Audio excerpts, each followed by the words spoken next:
Hello my dear students, in today's lesson we are going to talk about the grammatical structure of the sentence. We're going to start our lesson with the parts of speech. You're probably familiar with terms like noun, verb, and preposition, etc. These are words we call parts of speech. If you look a word up in a dictionary, you will find that this part of speech is given before the meaning. For instance, house, noun, a building for human habitation. Make, verb, to construct, build, or create from separate parts. So, we refer here to the following parts of speech: articles, nouns, pronouns, verbs, adverbs, adjectives, prepositions, and the conjunctions. So, let's start with the articles. An article is a word that comes before noun and helps to identify it. English has two articles, the, called the definite article, and a or an, before vowel, called the indefinite article. So, what about a noun? Words like cat, table, road, and etc. nouns. They may denote concrete objects like chair, cap, glass, or living things like person, woman, plant, animal, or they may denote abstract things like love, hate, friendship, probability, opportunity, etc. Names like Peter, London, Christianity, communism are called proper nouns. They are spelled with capital letters. What about the pronouns? Pronouns are words which stand for nouns which have already been mentioned. They are used to avoid repeating the noun to which the speaker is referring. I, me, you, we, they, them, us, he, him, she, her, it are called personal pronouns. Myself, yourself, himself, etc. are reflexive pronouns. Who, whom, which, whose, what are interrogative pronouns. So, what about the verbs? Words like run, swim, ride, break, dig, etc. are verbs, and most verbs represent actions or events. But there are many which denote states: be, have, ought, see, etc. What about the adverb? These are words like quickly, seriously, sadly, soon, very, etc. Their most typical function is to add information to verbs, telling us where, when, or how an action takes place.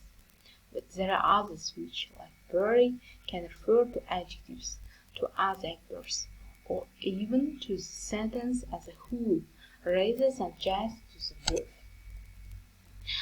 Adjectives describe characteristics of nouns, and most typically are placed before the nouns. It describes the large dog, the red book, and etc. What about a preposition? A preposition expresses the relationship between a noun and another part of the sentence. Most of the common prepositions in English refer, when they are used concretely, to relations of space and the time. On, off, to, from, under, in, up, down, and at, etc. In a simple sentence, a preposition must always be followed by a noun. Conjunctions. This is a word which is used mainly to join two sentences in a certain way, like and but, because, when, although, since, and etc. What about grammatical form? We often describe words according to the grammatical form. We say, for instance, that in German sentence, Ich sah den Mann. The noun der Mann is in the accusative case, and that the definite article. Der has accusative form, yes? So, in English we speak of the ordinary form, nominative, and the oblique form, accusative or dative form. The ordinary form of the first person single pronoun is I. The oblique form is me. It's important to remember that descriptions like first person, singular, oblique form are statements about the grammatical form of the words. The terms gerund, particle, infinitive, for example, are also statements of grammatical form, which apply to verbs. So So are terms like past tense or progressive form, the expression singular and plural, and descriptions of grammatical form which apply to nouns and pronouns. When we are talking about the grammatical form of a verb, the first thing we have to decide is whether it has a finite or non-finite form. A finite verb is one which agrees grammatically with its subject. A finite verb always shows tense and always shows aspect, that is, it appears in either the progressive or the simple form. For example, I run 3 miles every day. First person singular and the present tense simple form. David cooked a meal. Third person singular and the past tense simple form. You have been playing in the garden. Second person singular or plural. Present perfect tense. A non-finite verb is one which doesn't agree grammatically with its subject. In fact, most non-finite verbs don't have grammatical subjects anyway. Non-finite verbs often don't show tense or aspect. For example, running 3 miles every day is very tiring. Non-grammatical subjects of running is present. Running shows no tense or aspect form. Running is here gerund. To run 3 miles every day would be tiring. Non-grammatical subject of to run is present. To run shows no tense or aspect form. To run is here an infinitive. David stood in the kitchen cooking a meal. The grammatical subject of cooking is David, but there is no subject agreement. Cooking shows no tense or aspect form. Cooking is here participle. So, grammatical function. As we saw in the previous section, we can divide a sentence according to the structures. It contains nouns, adjectives, verbs, and etc. We call these categories parts of speech. A different way of analyzing a sentence is in terms of function. That is, we look at the relationships between the different parts of particle sentence. Functional categories: a subject, object, and adverbial, complement, predicate. As we shall see below, one particular part of speech may fulfill different functions in different sentences. A word like glass, for instance, is always a noun. Its part of speech also that is always the same. But in different sentences, the word may function as subject, object, complement, or even as part of an adverb. What about the predicate? The predicate is the most important part of a sentence.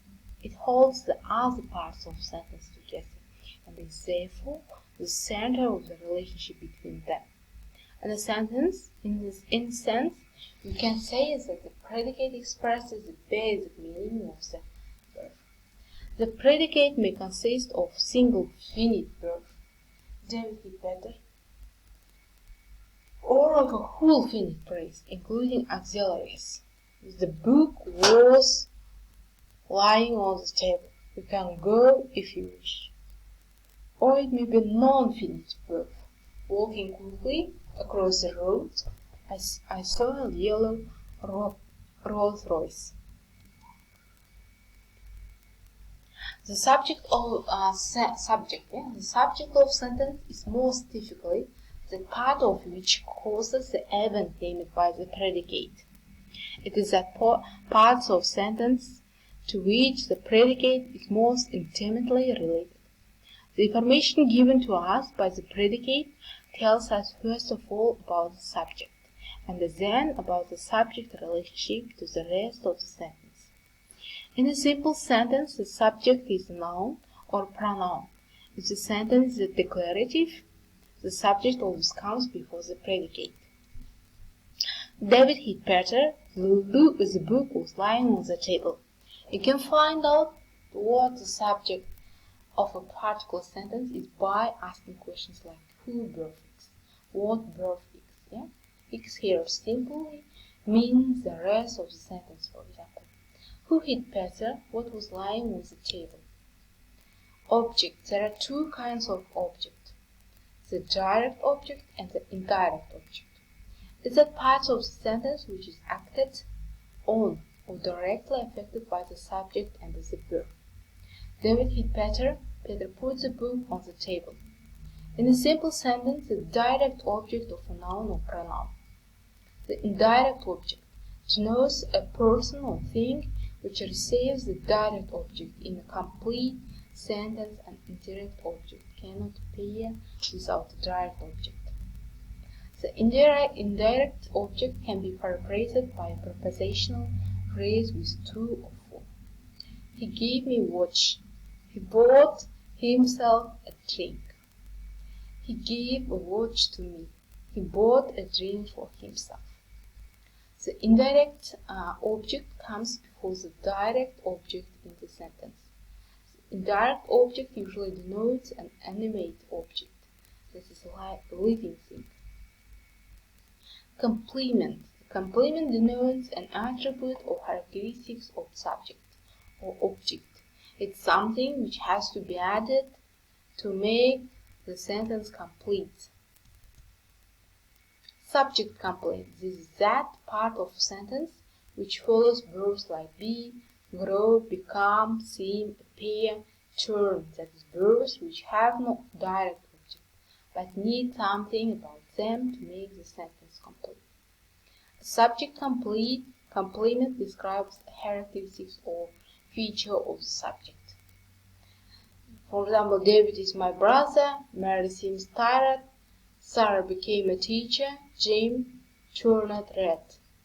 Object complement is almost like a second direct object, but unlike a direct object, an object complement can be an adjective as well as a noun or pronoun. The object complement follows the direct object and describes the characteristics of the direct object, which is caused by the verb. Like the subject complement, the object complement is needed by certain verbs to make the sentence complete. So, for example, he called them a fool. They elected him chairman. The rice pudding made Susan sick. We proved him wrong. Adverbial. An adverbial is a part of a sentence which gives us information about how, when, or where something happens. It is in fact like an adverb. An adverb, however, is a part of speech, not a function. The adverbial function can be fulfilled by an adverb. But other parts of speech fulfill adverbial functions too. Prepositional phrases and even noun phrases, as well as ordinary adverbs, can fulfill the adverbial function. Note that all prepositional phrases function as adverbials. For example, he went to London. She cooked the dinner slowly. David broke his leg last week. She greeted me in a friendly manner. Tom opened the door with a gasp. Mary gave Roman a quarter of sheep with gift for Christmas. So, in 1966, Shelley became a singer with the band. SPCLES. Okay. Please send us instructions quickly. The subject is implied. Several persistent wasps were making the dog raise angry. Or you can say in several persistent wasps. Pierre were making the dog the odd raise anger will be cold. So, he said it was a fine day, also be SPCS, yeah? Yesterday will be S. Yesterday it was a fine day. Yesterday A as it. P was will be a fine day. CS. They gave the mysterious package to the police at the airport. After the hectic years in London, we bought ourselves a small cottage in the Cotswolds will be also. A woman's body was described this morning in the hedge by a cyclist on his way to work. So, will be woman's will be as, yeah, was discovered. So